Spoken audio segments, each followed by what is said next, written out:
क्या एम्प्लॉय की एक गलती उसका सारा करियर और उसका परिवार का सारा फ्यूचर खत्म कर सकती है? आप सोचिए ज़रा, अगर आप 20-25 साल एक जॉब पर हैं और आपकी फैमिली उस पर डिपेंडेंट है, आपके बच्चों की फीस वहाँ से जा रही है, आपका घर का खर्चा वहाँ से चल रहा है, और एक दिन अचानक आपको जॉब से हटा दिया जाता है, तो सवाल ये है कि क्या हर मिसकंडक्ट का जो रिजल्ट है वो डिसमिसल हो सकता है? तो इसका जवाब सुप्रीम कोर्ट ने 14 जून 2026 की एक बहुत इंपॉर्टेंट जजमेंट में दिया है। तो इसके फैक्ट्स देखते हैं क्या है। केस ये केस था सुरेखा दोमाजी बेले का। एम्प्लॉई ने 1985 में शुरू की थी अपनी सर्विस, और 21 साल तक काम किया, और 2006 में उनके खिलाफ डिसिप्लिनरी प्रोसीडिंग्स इनिशिएट हुई और उनको नौकरी से निकाल दिया गया।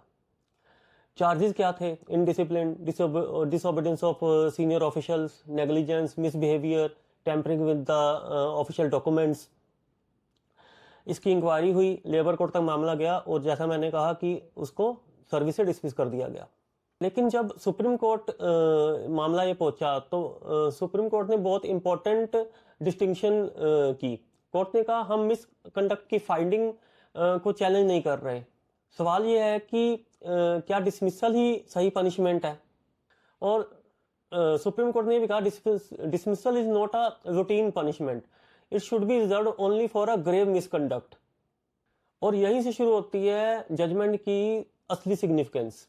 सुप्रीम कोर्ट ने कहा कि डिसमिसल सर्विस लॉ का सबसे स्वेयर पनिशमेंट है। ये सिर्फ एम्प्लॉई की सर्विस को खत्म नहीं करती, ये उसके पूरे परिवार को इफेक्ट करती है।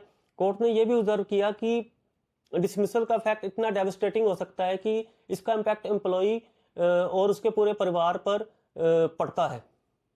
फैमिली मेंबर्स भी इसमें इंक्लूड हो जाते हैं। तो जरा सोचिए, जॉब गई तो आपका जो घर घर का खर्चा है वो बंद हो गया, जो आपके बच्चों की पढ़ाई है उसकी फीस है वो बंद हो गई, जो आपकी पेरेंट्स या आपकी मेडिसिन का जो मेडिकल की जो एक्सपेंसेस हैं वो बंद हो गए। तो इसका जो इम्पैक्ट है वो सिर्फ एक एम्प्लॉय पर नहीं पड़ता, उसके आसपास वाले जो भी उसके क्लोज रिलेटिव्स हैं सब पे पड़ता है। सुप्रीम कोर्ट ने कहा कि पनिशमेंट डिसाइड करते वक्त अथॉरिटी को कुछ इंपॉर्टेंट फैक्टर्स जरूर कंसिडर करने चाहिए थे कि एम्प्लॉय की लेंथ ऑफ सर्विस क्या है, एम्प्लॉय का पास्ट कोड क्या है, मिसकंडक्ट कितना ग्रेव है, क्या करप्शन या फाइनेंशियल मिस एप्रोप्रिएशन इन्वॉल्व है कि नहीं, मोटिव क्या था एम्प्लॉय का, क्या डिसऑनेस्टी मोटिव था, या कोई लेसर पनिशमेंट उसको दी जा सकती थी या नहीं दी जा सकती थी। कोर्ट ने नोट किया कि इस केस में फाइनेंशियल मिस एप्रोप्रिएशन और करप्शन का एलिमेंट नहीं है, और इसलिए अथॉरिटी को ये सब जो सर्कमस्टांसेस है वो कंसीडर करने चाहिए थे। कोर्ट ने नोट किया कि केस में फाइनेंशियल मिस एप्रोप्रिएशन नहीं है, कोई करप्शन का एलिमेंट नहीं है, और एम्प्लॉय की सर्विस भी बहुत लंबे समय की है। तो इसलिए इन सब सर्कमस्टांसेस को पनिशमेंट देने से पहले अथॉरिटी को कंसीडर करना चाहिए था। कोर्ट ने फिर एक बहुत पावरफुल प्रिंसिपल रिपीट किया, punishment should fit the misconduct, यानी पनिशमेंट और ऑफेंस के बीच में एक बैलेंस होना चाहिए।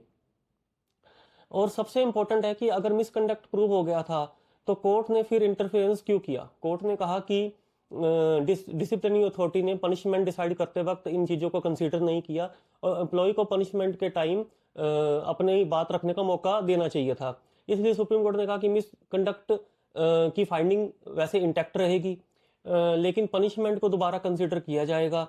अथॉरिटी फर्स्ट माइंड से डिसाइड करेगी कि डिसमिसल ही अप्रोप्रिएट पनिशमेंट है, या फिर और पेनल्टी भी एम्प्लॉय के खिलाफ लगाई जा सकती है, कोई और पनिशमेंट, लेसर पनिशमेंट उसको दी जा सकती है।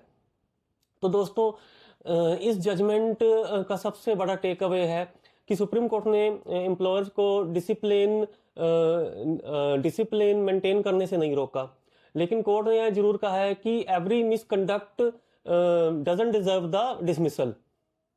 डिसमिसल तभी होना चाहिए कि जब मिसकंडक्ट बहुत ही ग्रेव हो, या उसमें जो मिस एप्रोप्रिएशन ऑफ ऑफिशियल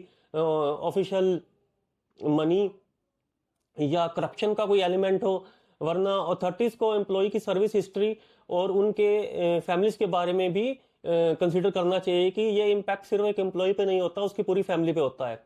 ये जजमेंट हमने याद दिलाती है कि लॉ सिर्फ पनिशमेंट के बारे में नहीं है, लॉ फेयरनेस, प्रोपोर्शनैलिटी और ह्यूमैनिटी के बारे में भी है। तो आपका क्या ओपिनियन है, क्या डिसमिसल सिर्फ ग्रेव मिसकंडक्ट के केसेस में ही होना चाहिए या एम्प्लॉयर्स को ज़्यादा फ्रीडम मिलनी चाहिए? कमेंट सेक्शन में अपनी ओपिनियन ज़रूर रखें। और ऐसी ही इंपॉर्टेंट सुप्रीम कोर्ट जजमेंट्स की अपडेट या फिर किसी और इंपॉर्टेंट इशू के साथ मैं जल्दी मिलता हूँ आपसे। Thank you very much.